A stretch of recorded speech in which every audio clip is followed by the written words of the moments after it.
Senhoras e senhores, neste momento ouviremos Sua Excelência, o senhor Presidente do Tribunal de Justiça do Estado da Bahia, desembargador Lourival Almeida Trindade. Bom dia a todas e a todos presentes. Liturgicamente, nós temos que fazer aqui, ainda que de forma pausada e demorada, nós temos que fazer cumprimentos a todas as autoridades.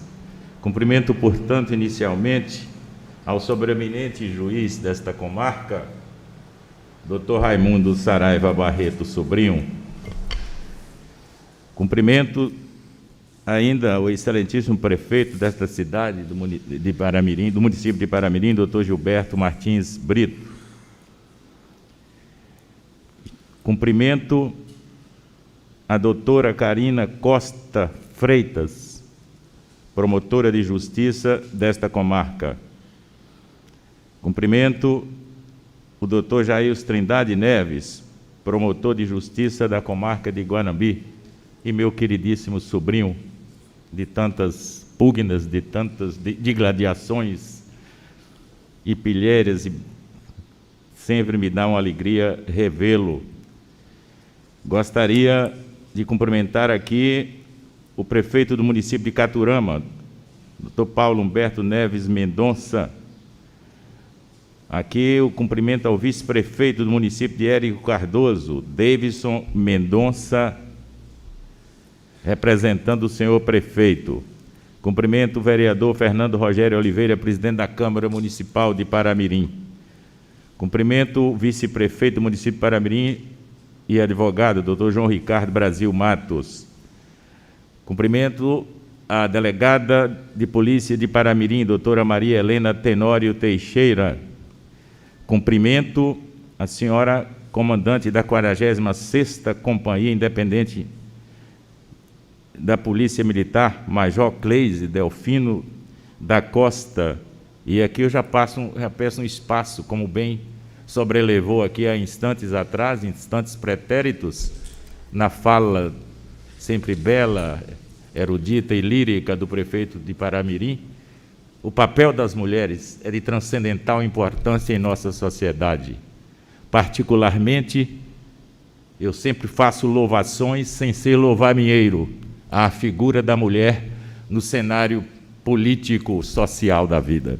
As mulheres, que quem se remete memorialmente à Grécia Antiga, vai ver que as mulheres ocupavam aquela parte da casa chamada gineceu, sem poder sequer sair às visitas públicas, porque lhe era proibido segundo os preconceitos da época. E essas mulheres foram transpondo obstáculos, foram dando verdadeiros saltos qualitativos, com práticas emancipatórias do maior quilate, e hoje concorrem pluralmente conosco nesta sociedade tão desigual.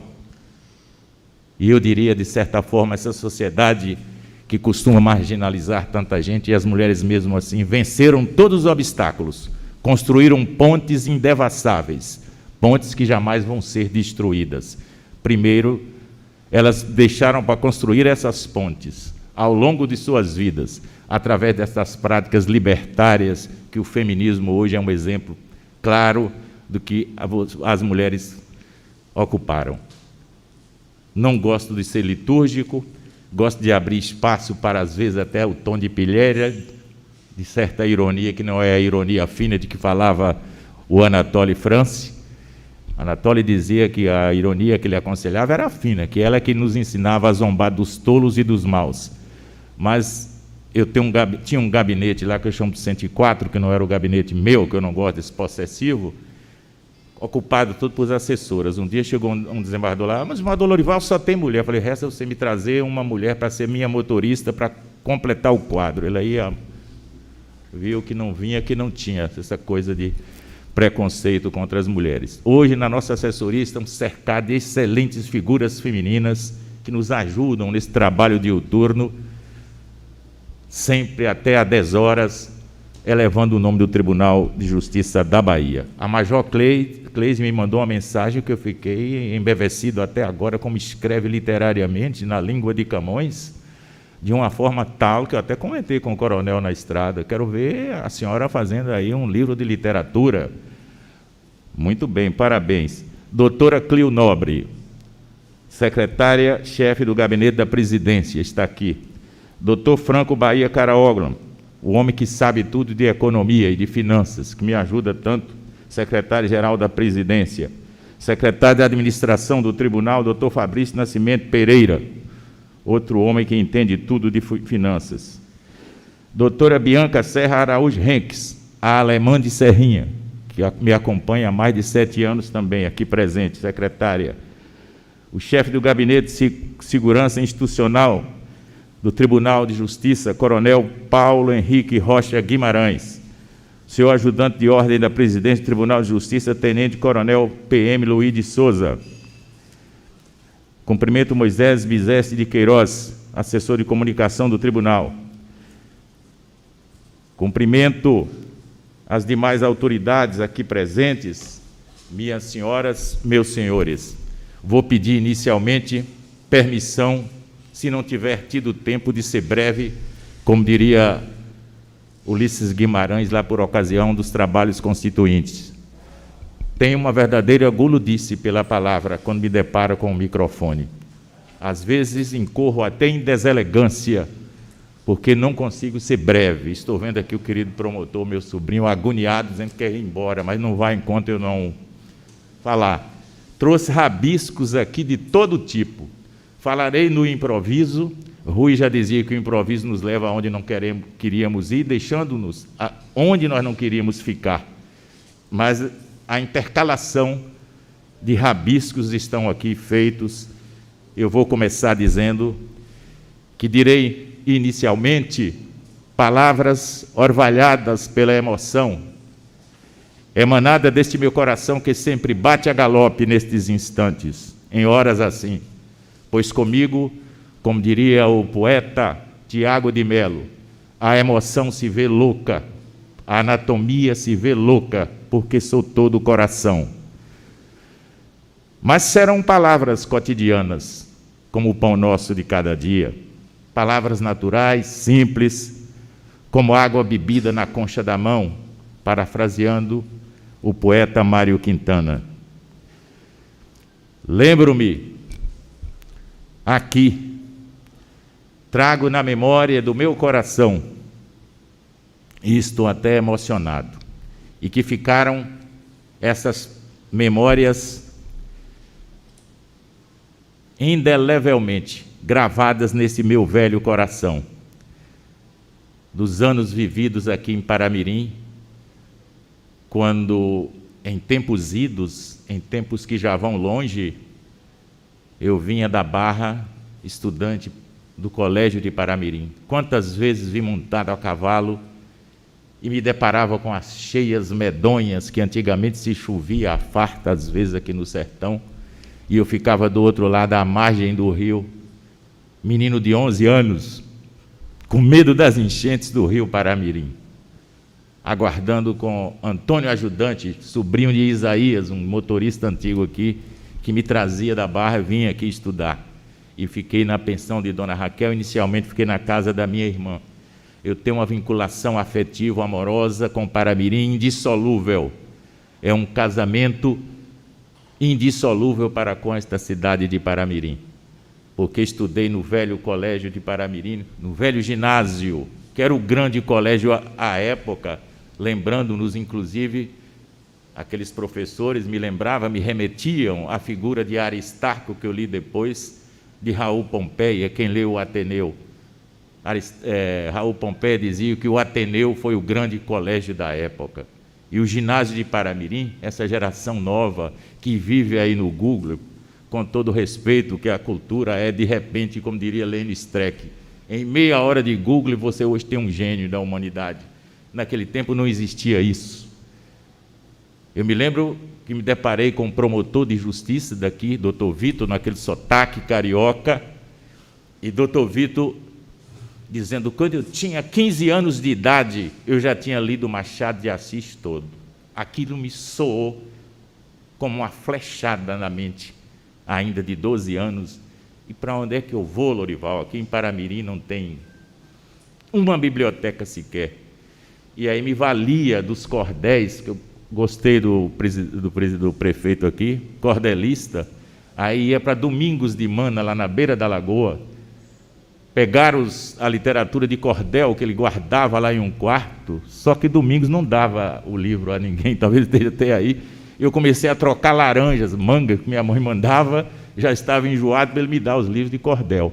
Aí comecei a ler literatura de cordel, que eu guardava e sabia de cor, que não vou aqui recitar, mas eu me lembro bem do Pavão Misterioso, né, que era o clássico. Eu vou contar para todos a história de um pavão misterioso que levantou o voo da Grécia com um rapaz corajoso, raptando a donzela Creusa, filha de um conde orgulhoso. E por aí ia, decorando aqueles cordéis todos. E por aí foi minha trajetória aqui para o Paramirim. Mas eu peço espaço, como eu escrevi aqui, se não for delírio poético, seja-me, no entanto, permitido falar inicialmente de Paramirim, cidade que tem nome de rio, cidade orleada de montanhas em casamento indissolúvel com o rio Paramirim. Esse rio Peralta, rio dengoso, rio fraterno, que tem lavado no curso do tempo este chão umbroso, rio que brinca de esconde-esconde com o destino das pessoas. Rio de lonjuras votivas e cheias de lembranças não delidas de meu tempo de ginásio aqui vivido. Esse rio marcaria ad vitam, para se usar de uma expressão latina, para a vida. Os meus sonhos de adolescente, quando costumava, ao banhar-me nas águas lustrais, à hora do sol poente, contemplar as lavadeiras de roupa da época. E eu me lembro dela, Alice, que lavava a minha roupa, que eu não sei onde anda Alice hoje. Até hoje, envolvidos tanto tempo, lembro-me daquelas mulheres sem marido, carregadas de necessidades, mães de muitos filhos, às vezes largados pelo mundo, batendo roupa nas pedras do velho rio Paramirim, lavando a pobreza sem cantiga, sem toada, sem alegria. Eu indago por onde andarão então aquelas mulheres tão carregadas de sofrimento, mas ao mesmo tempo tão cheias de dignidade em seu ofício. São as minhas palavras de pórtico, talvez com meu lirismo vagabundo, como diria o poeta, ou meu lirismo funcionário público de que fala o poeta Manuel Bandeira, a respeito desta nossa cidade de Paramirim. Pois bem, mas vamos falar agora, volvendo já ao tema específico desta solenidade. Para mim, é de uma importância sobrelevada estar hoje aqui inaugurando a vara criminal em Paramirim e uma sala de escuta de depoimentos especiais. Aqueles que lavramos as terras, os que lavramos as terras escaldantes de um processo penal, sabe que ali, nas mais das vezes, são vidas paralelas que se desencontram e que se desatam, que se desaguam, que caem, jorram aos borbotões, em verdadeira enchente, naqueles dramas da vida da área criminal. Todo processo penal é um caderno de dores, é um caderno de sofrimentos. É preciso que nós tenhamos uma acuidade intelectual e a sensibilidade necessária à hora de julgar seres humanos. Até porque todos sabemos, faz parte do modelo que aí está instituído e implantado em nossa sociedade, neste modelo neoliberal tão perverso, que o direito penal, quer queiramos, quer não, é o direito dos pobres e infelizes, como diria Monroe e Montreal, não porque os tutele, mas exatamente contra eles é que fazem valer o seu rigor acima de tudo. O direito penal é um dos mais seletivos do sistema jurídico. É o mais seletivo de todos, porque os juões de coisa nenhuma, aqueles andrajosos da vida, aqueles que andam pelos pedregosos caminhos de uma sociedade tão desigual, eles são as primeiras vítimas do sistema penal. É preciso que tenhamos cuidado, é preciso que tenhamos sensibilidade no ato de julgar.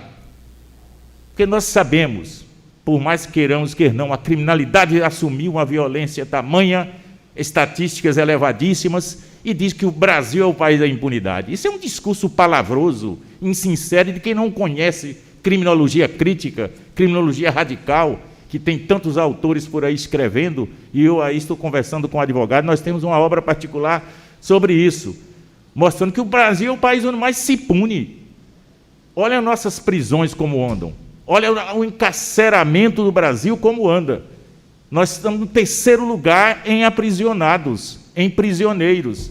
Então não é por falta dizer impunidade, não é por falta. É porque nós precisamos de mais justiça social e menos justiça penal. Senão não vamos debelar, minimizar, diminuir a criminalidade. É difícil imaginar, é difícil, por mais, eu diria, otimismo que se tenha, por mais que se acalente e guarde bem guardada essa esperança, essa chama da esperança dentro dos nossos corações, das nossas mentes, por mais até utópicos que sejamos, imaginar que nós vamos enfrentar a criminalidade só através do repressivismo do direito penal. É impossível, porque as causas são outras, as causas são múltiplas, são várias. As causas principais nós sabemos, nos deserdados da fortuna, os favelados que não conhecem pai, não conhecem às vezes nem mãe, que estão aí acantonados pelas favelas, amontoados de qualquer jeito, sem direito à escola, sem direito à saúde, sem direito a nada. Eu discutia certa feita com a presidente de uma entidade, e quando chegou lá no início dizendo que isso e aquilo, eu falei, doutora, vamos devagar, a televisão está aí impactando, mostrando visualmente o que acontece nas favelas, pessoas que estão hoje com todos amontoados num casebre daquele, sem direito a álcool gel, sem água para passar na mão. Nós estamos num momento de pandemia, vamos priorizar outras coisas. Mas eu não vou fazer nenhuma, eu diria assim, digressão de largada sobre criminalidade, não. Eu só quero dizer que quando se cria, doutor, uma vara da área criminal, é com esta visão de saber que, infelizmente, o direito penal não consegue jamais coibir o número de qualidade, o número da criminalidade, muito menos os processos que vêm aí aos borbotões, numa verdadeira enxurrada, inundando as prateleiras dos fóruns da vida. Nós temos convicção de que estamos impotentes diante dessa criminalidade tão assustadora e acelerada que bate em nossas portas e que se encontra diante dos nossos olhos, estarrecidos no cotidiano da vida. Mas temos que fazer algo. E por isso estamos criando esta vara na área penal com esse intuito. Além disso, doutor, nós trouxemos aqui para a audiência de escuta de adolescentes, de menores e tal, para ver se melhoramos também essa maneira de encarar o menor, o adolescente, porque nós precisamos deixar para lá, nós precisamos esquecer, relegar ao oblívio e ao esquecimento aquela visão que se tinha antes do ECA, antes do Estatuto do Menor, quando nós tínhamos um direito penal chamado do menor, o direito penal minorio, que tutelava o menor de uma forma que não faz jus à visão que se tem hoje de criminologia, de direito penal da adolescência. Hoje nós vivemos a era do chamado proteção integral do menor. Então, a proteção que hoje a nossa legislação dá às crianças e os adolescentes tem que ter essa visão diferenciada, uma visão crítica do que acontece, para que nós não fiquemos ainda à era do Paleolítico, bem lá atrás, quando se cuidava do menor através do chamado Código Menores, que é um verdadeiro retrocesso nos dias que nós temos hoje. Tanto assim que a Lei Federal 2017, reforçando já o arcabouço legal, que é o ECA, ele veio nesse bom sentido, contemplando as crianças e os adolescentes e estabelecendo um direito, um sistema de direitos e garantias destes menores e destes adolescentes. Inclusive, ao inaugurar essa fala aqui, de escuta, de audiência, assim, nós estamos cumprindo o que já preceitua o CNJ, para que todos os tribunais inaugurassem esse sistema. E para Paramirim ser contemplado agora com esse tipo de audiência em relação ao menor e ao adolescente, para nós é um motivo particular de alegria e de orgulho. Os militantes, eu diria, os operários ou operadores do direito, outro dia uma juíza não gostou muito da expressão. Eu falei, não, doutora, no direito alemão equivalia, se traduzisse, seria trabalhadores do direito, mas eu prefiro continuar dizendo operadores jurídicos, operadores do direito. Sabemos que, infelizmente, a legislação anterior era uma geração que não tinha essa filosofia da atual doutrina integral de proteção ao menor e ao adolescente. Mas era uma outra época. Hoje, nós estamos cada vez mais deparando-nos com uma criminalidade, com atos que são verdadeiros, são atos de crime mesmo, muito embora se fale a prática do adolescente como se fosse um crime. Naquele tempo, era uma outra realidade. Agora, nós temos que ter esse olhar de lince, esse olhar, independentemente, como eu costumo dizer, de lupas aplanáticas, para nós enxergarmos essa vivência do dia a dia. Temos que encarar essa nova realidade. Daí a necessidade de se abrir esta vara aqui, esta sala de escuta para o menor. E eu me lembro muito bem que eu citava certa feita num dos votos que eu fiz lá na área criminal sobre o modelo de repressivismo que nós tínhamos em relação à figura do menor e do adolescente. E eu dizia que na infância e na adolescência, elas se encontram relegadas praticamente aqui, a infância e a adolescência, relegadas ao oblívio, ao abandono. E aí é que nós percebíamos o que eu chamava de marca maligna de nossa sociedade, essa indiferença que nós temos tido até então. Certamente eu diria que o legislador e as pessoas responsáveis, dirigentes desse país, jamais haviam lido a Lira de Cora Coralina, que todos conhecem. É uma poeta ou uma poetisa, como querem outros, do maior tomo das Minas Gerais. E Cora Coralina dizia: de onde vens, criança? Que mensagens traz do futuro? Por que tão cedo esse batismo impuro que mudou teu nome? Em que galpão, casebre, invasão, favela, ficou esquecida tua mãe? E teu pai, em que selva escura se perdeu, perdendo o caminho do barraco humilde? Então nós temos que ter, se não essa visão poética da arte, já que a arte imita a vida, mas temos que ter esta visão de um realismo que não é fantástico da literatura, é um realismo da vida dolorosa que todos nós atravessamos. Esta sociedade perversa tão cruel, cujas marcas malignas se transmitem no dia a dia, no cotidiano, para nossas crianças e nossos adolescentes abandonados. Daí, talvez seja uma visão utópica, uma visão sonhadora que Lorival cultiva e guarda bem guardado dentro de si, mas eu dizia ontem lá em Livramento, e repito, pertenço a uma geração que se recusa a fazer o luto das suas utopias, para ficar com as palavras de Luiz Alberto Vará, um dos maiores filósofos do direito.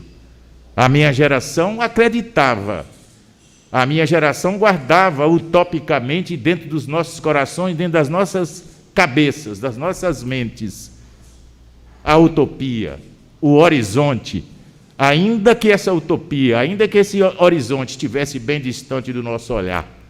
Mas é como, repetindo o poeta, minha geração era como dizia o poeta, nós olhávamos sem nenhuma pressa, porque o destino daquelas primeiras viagens era sempre o horizonte.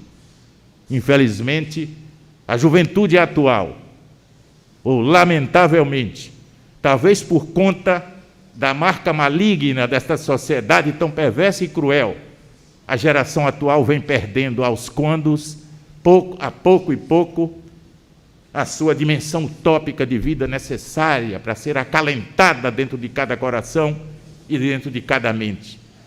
Tanto é verdade que isso também se retrata, aparece estereotipado nas poesias, nas músicas atuais. Olha o que diz a canção, olha o que diz a música. É preciso amar as pessoas como se não houvesse amanhã, porque se você parar para pensar, na verdade não há. E eu indago, onde está o sonho? Onde está o horizonte? Que realismo é esse? Se fez pelo menos fosse um realismo fantástico de que cuida a literatura, tudo bem. Mas nós perdemos essa capacidade de ser utópicos, de sonhar com o amanhã, ainda que ele se mostre ou entremostre incerto e duvidoso. Isso, para mim, representa uma verdadeira tragédia anunciada por a nossa sociedade. Então, redizendo, é por isso que nós temos essa preocupação em cuidar aqui com o depoimento do menor. De referência à vara criminal, doutor, eu digo sempre, estamos inaugurando varas pela Bahia fora, porque o povo precisa de acesso amplo ao Poder Judiciário. Não adianta nós termos uma Constituição cidadã, cujos preceitos sejam vãos e platônicos, se não dermos concretude a esses preceitos erigidos em status de dignidade constitucional. A Constituição abre, estampa lá no seu corpo, senão ela passa a ser uma Constituição de papel, como já disse alguém, dizendo que o povo, o cidadão, tem que ter direito, tem que ter acesso à justiça. Que acesso é esse? Se esse acesso é demorado, o cidadão comum, com essa explosão de litigiosidade que assola o nosso mundo, a nossa sociedade, exatamente acossada pelo exercício pleno da cidadania. Quanto mais a cidadania se sobreleva, quanto mais se tem consciência introjetada do papel do que é ser cidadão, é evidentemente que esse cidadão, tendo o seu direito ultrajado, o seu direito vergastado desapiedadamente, deverá vir bater às portas do tribunal, terá que vir bater às portas da justiça. Esta aqui, fazendo um retrospecto imaginário à Grécia Antiga, isto aqui é a casa de Têmis, a deusa da justiça. Aqui é local de prudência e de equilíbrio, em que nós queremos e torcemos e auguramos que os valores mais caros do ser humano possam ser sopesados pela magistratura, ponderados e entregue à prestação jurisdicional por parte dos nossos juízes comprometidos com a democracia que deve vigorar no Poder Judiciário. Essa justiça seja dada como se fosse pão do cotidiano e não como uma verdadeira iguaria de festa, só não durante os banquetes festivos do Judiciário. Não. A prestação jurisdicional tem que ser diuturna, cotidiana, como o verdadeiro pão nosso de cada dia. E sou mais exigente. Esse acesso à justiça de que fala a Constituição, que se encontra erigido em status de dignidade constitucional, já redizendo, ele tem que ser verdadeiro, ele tem que ser real. Nós não podemos ficar só com as migalhas que o Poder Judiciário, nas mais das vezes, através dos bons advogados e tal, concede à sociedade.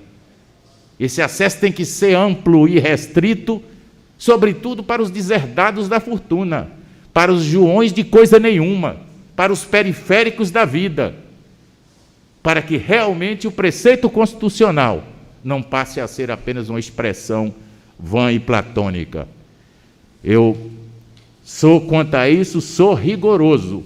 Imagino que o poder, o acesso à justiça, tem que ter esta amplitude, senão nós teremos um judiciário elitista, discriminador. O juiz de hoje, por isso que se fala em ativismo judicial, hoje se fala até em juízes legisladores, segundo o livro de Capelletti.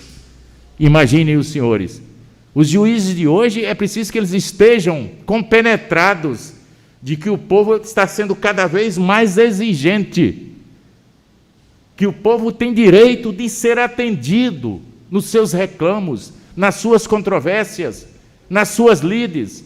E aí também eu encareço o papel fundamental do Ministério Público, do advogado, neste compartilhamento de trabalho junto, de mãos dadas. E eu que vim, sou oriundo, as minhas vertentes deitam lá na advocacia, pela qual eu sempre terei esse preito, não só de gratidão, como de reverência e de respeito. O advogado, eu costumo repetir, já estou sendo repetitivo, é o muro das lamentações do cliente, como eu disse um dia no nosso gabinete.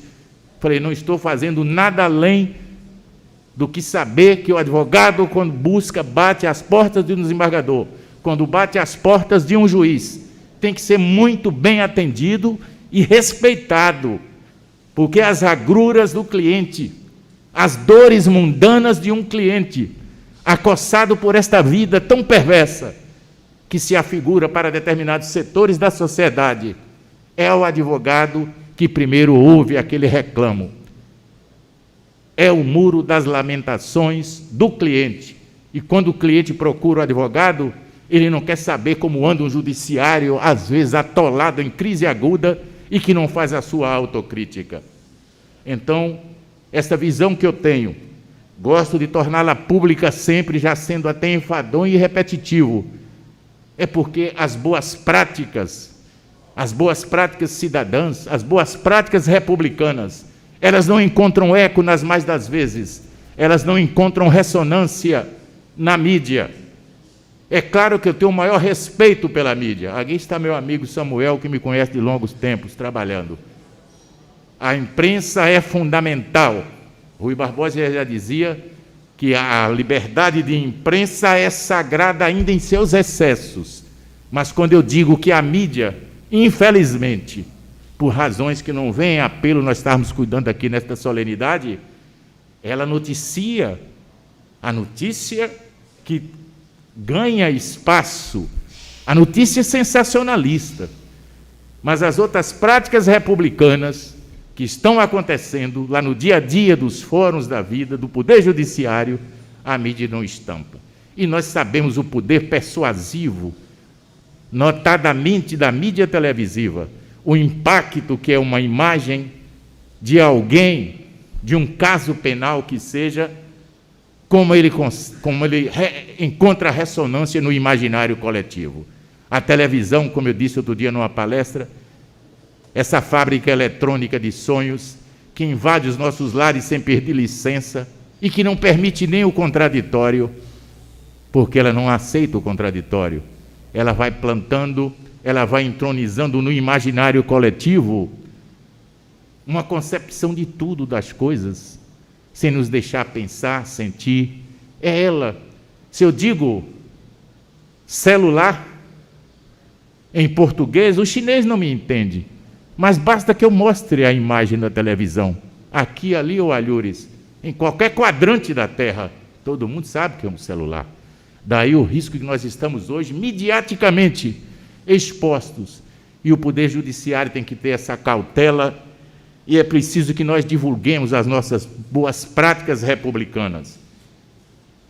E eu vou entrar no que interessa aqui, não estou fazendo propaganda, não é atitude de vanglória, de regozijo, que eu não sou ninguém, alguém mesmo, só é o povo, como eu disse ontem, pelo qual eu tenho o maior respeito. Ninguém. Bertolt Brecht já dizia, infeliz de um povo que precisa de heróis. Não me considero heróis. Mas peguei o Tribunal da Bahia, assumi, alavancado pelo destino. Eu digo, quis a vida em suas combinações caprichosas, que de repente eu me visse presidente de um tribunal, quando eu não estava sequer imaginando sê-lo. Foi um momento difícil, foi um momento, além do mais, de pandemia, o tribunal avassalado, jogado, solavancado para lá, para cá, numa verdadeira tempestade, e dizem que eu estou sendo um bom timoneiro. Eu falei, eu não sou nem sequer um remador, porque me considero analfabeto em matéria de administração, mas eu me cerquei de uma excelente equipe de governança, e para isso eu contei com a colaboração dos nossos desembargadores, conscientes do momento que estávamos e estamos atravessando, me deixaram à vontade para que seletivamente escolhesse os melhores quadros do Tribunal da Bahia para gerir a nossa administração. Ontem eu falava em Livramento, na escolha desses servidores, que realmente não gosto nem de chamar de servidor público, mas de servidor do público. E os nossos são servidores do público baiano, do público que paga os nossos impostos, que mantém essa instituição tribunalícia aí a vida inteira. Então me vali, ainda brinquei outro dia numa reunião, citando Shakespeare, a quem eu aprendi a admirar, dizem que é o maior poeta do mundo, e eu fico até meio, eu sou provinciano, eu sei que Castro Alves foi melhor poeta do que ele, mas nasceu na Bahia. Ele nasceu na Europa da Inglaterra, com a modernidade. Nós estamos vivendo uma modernidade tardia. Imagine se Castro Alves tivesse nascido na Inglaterra, seria melhor poeta. Eu gosto sempre de fazer um paralelo. Sartre e Camus. Lia um, lia outro, para ver qual era o melhor. Camus, franco-argeliano. Sartre, francês. Evidentemente que Sartre tinha que ter maior projeção, maior reconhecimento público, mas Camus era mais gênio do que Sartre. Pegava Tobias Barreto e Castro Alves, lia a obra de um e de outro, colecionando, para chegar a quem foi maior. Eu falo, bem, Tobias foi o maior filósofo, principalmente na área jurídica, com ensinamento de Hegel, de Noiré, de tanta gente, mas Castro Alves foi o maior poeta. Castro Alves digladiava-se, porque naquele tempo os poetas eram mais do que cantores populares do mundo de hoje, enchiam as plateias. Os teatros de Recife, à época, ficavam superlotados para ouvir a rivalidade que se digladiava entre Tobias Barreto, que era o rei do Recife à época, e de Castro Alves, baiano, que foi para lá movido por um sentimento maior de amor. Castro Alves, toda a vida, foi galante. Eu repito a frase dele, se colocava diante do espelho, todo cheio de vaidade, e dizia, tremei, tremei, paz de família, que o Dom Juan vai sair. Então, chega Castro Alves, lindão, lá no Recife. Tobias Barreto não tinha aquela beleza física de Castro Alves, e começaram a se rivalizar. Mas se você pegar a poesia de um, a musa do outro, diferente. Tobias, gênio da filosofia, Castro Alves, gênio da poesia. E trocavam, assim no ar, desafios. Me lembro bem que alguém disse, lança um repto para Castro Alves, fazei versos para esta bandeira. E de repente Castro Alves capta o repto lançado no ar e diz, Auriverde, pendão da minha terra, que a brisa do Brasil beija e balança, estandarte que a luz do sol encerra, as promessas divinas da esperança. Era assim, viviam digladiando entre si. Mas voltando, talvez eu fique até meio emocionado por Paramirim e comece a delirar. Fui reler Shakespeare outro dia e falei para a nossa equipe. A frase lapidar de Shakespeare, ele dizia que a sabedoria e a ignorância se transmitem como doenças. Eu me lembro da pandemia agora, cuidado. Daí a necessidade de se saber fazer as escolhas e as companhias.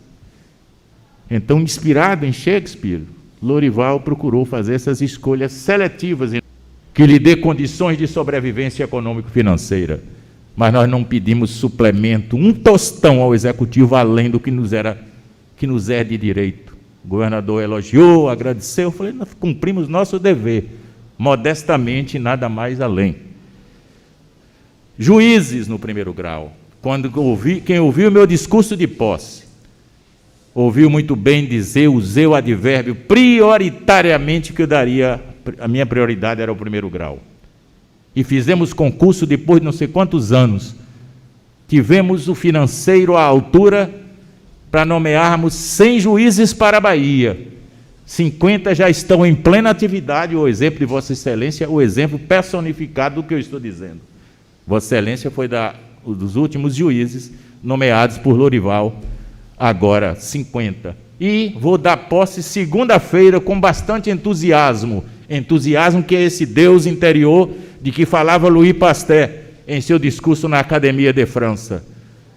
Então, segunda-feira, estarei dando posse a mais 48 juízes, e 2 estão pendentes de mandados de segurança, que eu pretendo completar 50, com mais 50, 100. Lamentavelmente para mim, a LOJ não me permite nomear além de 100, porque senão nomearíamos, para acabar com esse estrangulamento da prestação jurisdicional que afeta de forma, eu diria, até hiperbólica e exagerada o primeiro grau de jurisdição. Aqui é que a justiça continua lerda, andando a passos tardos, a passos de tartaruga, parecendo que nós estamos vivendo a era do Paleolítico da história. Nós queremos uma justiça imediata, presentânea, dentro do prazo de razoabilidade de que falou o Constituinte de 88. Justiça tardinheira, já dizia Rui Barbosa, é denegatória de si própria. Não se concebe uma justiça tardígrada, tardinheira, que ande tão vagarosamente, enquanto o jurisdicionado ansiosamente busca uma resposta para as suas reivindicações, notadamente neste quadrante da vida, em que é uma verdadeira explosão de litigiosidade e que vem desaguar na litigiosidade esta dos conflitos a todo instante, conflitos que vêm desaguar diuturnamente em nosso poder judiciário. Nomeamos esses 100 juízes, esses 98, esses outros passarão por um curso preparatório, como Vossa Excelência sabe, e serão designados, também através de critérios objetivos. Não haverá interferência, e aí eu louvo a atitude dos colegas desembargadores. Ninguém apadrinhou ninguém para ser nomeado perto da praia de tal lugar, perto da capital, uma comarca melhor, que tem isso, tem hospital, tem saúde. Foi de acordo com as necessidades estruturais de cada comarca. Mandamos para o oeste da Bahia, que é uma região que está lá, eu diria, esquecida, olvidada, relegada ao oblívio por parte do judiciário. Há juízes lá hoje, no oeste da Bahia, e estabelecemos critérios estrita e necessariamente objetivos. Esses outros 48, 50, também deverão seguir essa mesma sistemática administrativa. Serão nomeados de acordo com as necessidades extremas de cada realidade interiorana.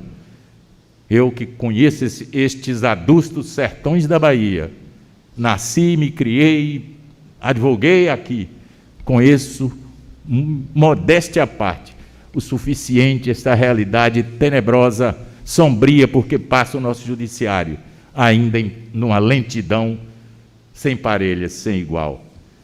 Virão mais juízes, daí a ampliar varas, daí inaugurar, que não adianta criarmos prédios suntuosos da justiça, e quando se bate às portas, como diria Rui, venham bater as portas do direito violado, não ser acudido na sua pretensão, porque falta juiz, falta servidor. Nomeamos 148 servidores, há outros pendentes de mandados de segurança, que pretendemos nomear ainda prazo aos céus, se Deus quiser, para ir complementando, preenchendo esses vazios, essas lacunas, que tanto terminam por denegrir a própria imagem do judiciário em crise aguda. Fizemos muita coisa, doutores, que eu não vou ler aqui para não ser mais cansativos. Fizemos estágio de pós-graduação, pagamos em precatório cerca de 100 milhões de reais. Pagamos esses precatórios. Evidentemente que essa verba paga representa muito para a sociedade atual, avassalada, desconstruída por esta terrível pandemia, porque esse dinheiro vai ser injetado na sociedade. Quem recebe dinheiro de precatório, por óbvio, vai ter que gastar em algum lugar, gerando renda para a nossa sociedade tão sofrida. Fizemos PJE, tanta coisa, não quero aqui assumir nenhuma atitude de vanglória, mas tudo assim, quem tiver interesse, saber o que fizemos na Bahia, está aqui. Pois é, tudo isto em tempos de pandemia. em tempos ominosos, difíceis, tempos lúgubres como este que atravessamos. E como eu sou dessa literatícia, tem enfadonha, a Major, que sabe tanto literatura, por eu ouvir pela mensagem dela, que me perdoe. Mas eu gosto de recorrer à literatura, já que a arte imita a vida, dizem os escritores. Eu chamei a nossa equipe e falei, citando o meu querido Bertolt Brecht, um dos maiores teatrólogos do mundo, quando ele disse que o canto do cisne moribundo, que é considerado o mais belo, ele canta sem medo. Bertolt Brecht coloca isso de forma genial, tanto que Hannah Arendt, uma das maiores filósofas que eu conheço, reproduziu um dos seus livros, Homens em Tempos Sombrios. Pois bem, à hora que nosso poder judiciário parecia que estava entoando o canto do cisne moribundo, nós procuramos buscar o mínimo de esperança para ver o que poderíamos fazer.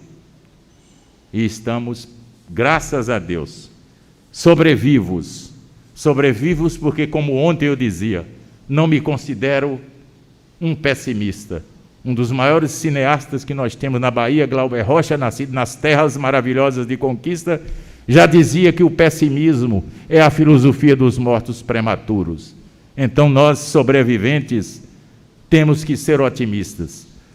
Nós não podemos, como diria o escritor, lançar as nossas mensagens através das águas do mar revolto para que elas, quiçá, possam um dia encontrar o porto da salvação. Nós não podemos deixar as nossas mensagens lançadas assim ao léu, à deriva de um mar tempestuoso. Temos que agir, sim, com prudência e com equilíbrio, com temperança, com cuidado. Nós não podemos, como diria Eurípides, o sábio grego na Grécia Antiga, içar as velas em meio à tempestade. Diante da tempestade, nós temos que fixar os longes do horizonte, olhar fixo no horizonte e não olharmos para as sacudidelas ou as marés tempestuosas que estão nas nossas laterais, para que nós possamos continuar o caminho da esperança, a vereda da salvação. Então, considero que mesmo em plena pandemia, nós fizemos aquilo que deveríamos. E ontem eu recebi uma réplica muito bonita da literata Major de Livramento, dizendo que não concordava com a minha fala. Eu digo, as minhas falas às vezes são iconoclastas, são demolidoras. Eu procuro ser meio teimoso. Eu ainda falo, teimoso é quem teima comigo, como diria Golbery, certo ministro militar da época. O jornalista, o senhor é um homem teimoso. Teimoso é quem teima comigo. Ela me replicou, disse que gostou do discurso, mas que não aceitava quando eu disse do outro normal. Porque eu vejo todos os dias nas cores televisivas aquela Patrícia Poeta, que é uma poesia feita em pessoa, dizendo, não, um novo normal, um novo normal. Eu falo, olha, Patrícia, eu lamento discorrer, eu enalteço você, que é uma imagem, é uma poesia nas telas da televisão, mas nós não podemos imaginar, Major, que tenhamos que viver um novo normal. Se formos viver um novo normal pós-pandemia, a humanidade então não terá aprendido com esta terrível peste que avassala a humanidade, impactando-a desde os nossos hábitos mais elementares. Imaginar os homens, nós seres humanos aqui mascarados, que afetou as nossas escolas, os nossos filhos, que afetou nossos hábitos, até futebolísticos, de irmos ao estádio. A ficha só cai quando a gente vê um impacto lá adiante. Outro dia eu vi uma entrevista que o Circo do Soleil havia fechado, mandado todo mundo para a rua, por conta da pandemia. Então, se nós não aprendermos essa lição e imaginar que tenhamos que viver um novo normal, como fala Patrícia Poeta ou Patrícia Poesia, das telas da Globo, nós não teríamos aprendido esta lição. Vamos repetir os mesmos erros? Vamos continuar praticando as mesmas injustiças? Vamos continuar cultivando em nossos corações essa ausência de solidariedade para com o próximo? Que o novo normal será assim, então. Será, usar uma palavra da psicanálise, a mesmidade ou a mesmice dos erros cometidos no passado e que não tivemos, infelizmente, aprendido essa lição, após estarmos vivenciando uma tragédia que esta Covid-19 impactou e trouxe para a humanidade. Eu prefiro, portanto, não ser major, a senhora que gosta de literatura, ser o que Albert Camus descreveu em seu romance A Peste. E eu repito em todas as minhas falas, para ver se nós vamos aprendendo a lição. Camus é um gênio da humanidade, franco-argelino. E ele descreve a peste que se abateu sobre a cidade de Oran, na África. Ele cheio de humanismo, mas o livro A Peste dele é de um pessimismo sem parelhas, sem igual. Apesar do humanismo, Camus não aceita cultivar, que a humanidade voltaria depois daquela peste a cultivar a solidariedade. E ele dizia, é bastante fácil cultivar a solidariedade, a amizade, o amor, durante o perigo de um flagelo, tal qual a peste que se abateu sobre a cidade de Oran. Ele diz, contudo, esses sentimentos elementares desaparecem passada a tempestade. Tudo se deteriora, literalmente ele coloca, tudo se deteriora de novo. Quando o flagelo desaparece, a epidemia decresce, a quarentena é suspensa, a cidade reaparece, as pessoas se esquecem. Vejam o pessimismo de Camus, apesar do humanismo que ele cultivava literariamente, filosoficamente. Eu prefiro crer. E aí também já me remetendo para ir ao final da minha fala, a um outro autor da maior cepa literária, que é Garcia Marques, quando escreveu O Amor nos Tempos do Cólera, que todo mundo diz. Garcia Marques é otimista. Ele disse que o capitão do navio e toda a tripulação do navio, todos se viram impedidos, privados de desfrutar a primavera em terra, porque houve uma epidemia que assolou o Porto Abril. O capitão diz, por conta da pandemia, nos privaram de descer. Aí o garoto estarrecido, perplexo, titubeante e querendo saber das coisas, indaga do capitão do navio. Após o capitão dizer que tinha aprendido através de hábitos, novos hábitos alimentares, que tinha aprendido como a luz penetra no corpo através de um sábio hindu, que durante aquele momento epidêmico ficou com ele dentro do navio, que ele aprendeu tudo aquilo, fazer exercícios físicos, parecendo o cotidiano. E aí o garoto estarrecido volta-se para o capitão com aquele olhar de criança cheia de lucidez. Pergunta, privaram vocês da primavera? Então, capitão, ele responde ao menino com estas palavras, sim, naquele ano me privaram da primavera e de muitas outras coisas mais. Mas eu mesmo assim floresci, levei a primavera dentro de mim e ninguém mais pôde tirá-la de mim. Então, é um convite, é uma admoestação que eu faço a todos nós. Ainda que o inverno paire sobre a nossa cabeça, mas nós temos que carregar dentro de nós a eterna primavera de vida. Temos que ter alento, temos que ter esperança e temos que continuar seguindo adiante. Aqui eu estou cheio de poetas, mas vou parar por aqui.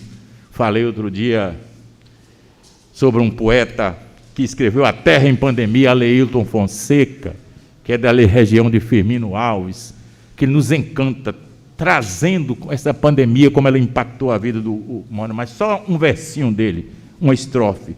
Ele disse, abril e maio foram os mais cruéis dos meses.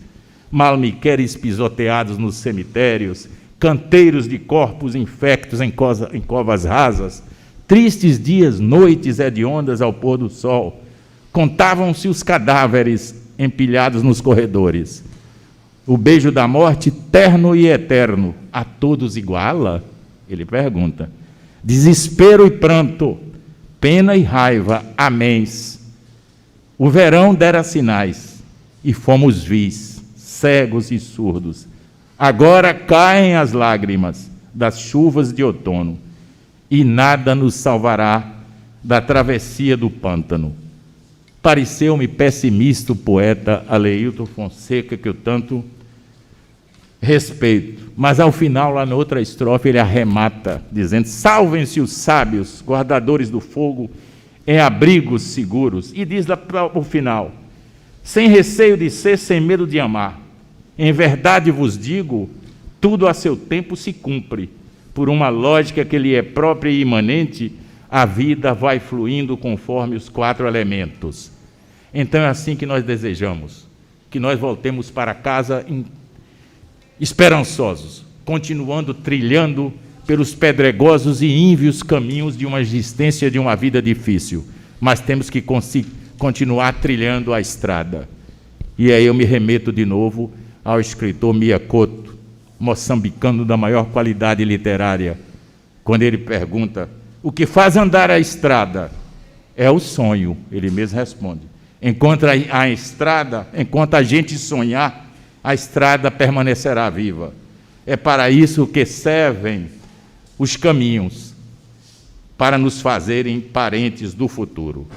Muito obrigado a todas e a todos. Deixo aqui o meu abraço fraterno e de coração, lamentavelmente, abraço esse que não pode ser dado apertado, como diz a música, suspiro dobrado, um amor sem fim. Mas quando a memória ama, algo fica eterno. A minha memória de Paramirim é antiga e ela ama Paramirim, o meu coração ama Paramirim. Por isso aqui significa demais para mim as reminiscências venturosas da minha infância e depois da minha adolescência. Permaneceram indelevelmente gravadas neste meu barco chamado coração.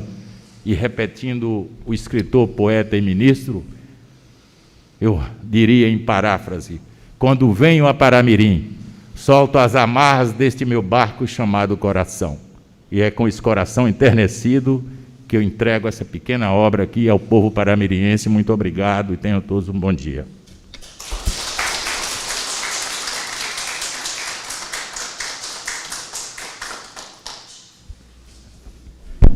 Neste instante, declaro instalada a Vara Criminal do Júri, Criminal Júri, Execuções Penais e Infância e Juventude da Comarca de Paramirim.